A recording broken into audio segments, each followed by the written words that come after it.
అందరికీ హాయ్ నమస్తే అండి. అందరికీ నూతన సంవత్సర శుభాకాంక్షలు. ఈ లైట్ బేబీ పింక్ కలర్లో ఉన్న ఈ గులాబీ పువ్వులు నార్మల్గా నాటు గులాబీ పువ్వులేనండి. నేలపైన నాటడం వలన ఈ పువ్వులైతే చాలా ఎక్కువగా పూస్తున్నాయి. ఇది ఫస్ట్ క్రాప్లో వచ్చే వడ్లండి. వీటిని కొంచెం మగ్గిన తర్వాత మనం బియ్యం పట్టించుకుంటే తినడానికి చాలా మంచిగా ఉంటుంది. మా ఇంటి ముందున్న ప్లేస్లో మా అమ్మ అయితే చాలా రకాల మొక్కల్ని, కూరగాయలని, ఆకుకూరల్ని, చాలా మొక్కల్ని పెంచుతుందండి. బంతి, మందార, గులాబీ ఇలా చాలా పూల మొక్కలు ఉంటాయి. నాటు కనుపు చిక్కుడు పాదులో చిక్కుడుకాయలు అయితే ఈ సీజన్లో చాలా ఎక్కువగా వస్తాయి.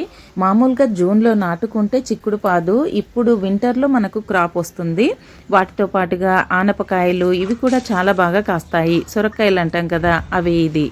మా ఊరిలో మా చిన్ననాటి జ్ఞాపకాలన్నింటినీ వెళ్ళినప్పుడంతా వెతుక్కుంటూ చాలా అల్లరి చేసి వస్తాము. మీ ఊరికి వెళ్తే మీరు ఎలా ఉంటారో నాకు కామెంట్ చేయండి. వీడియో నచ్చితే తప్పకుండా లైక్ చేయండి, సబ్స్క్రైబ్ చేయండి. Thanks for watching.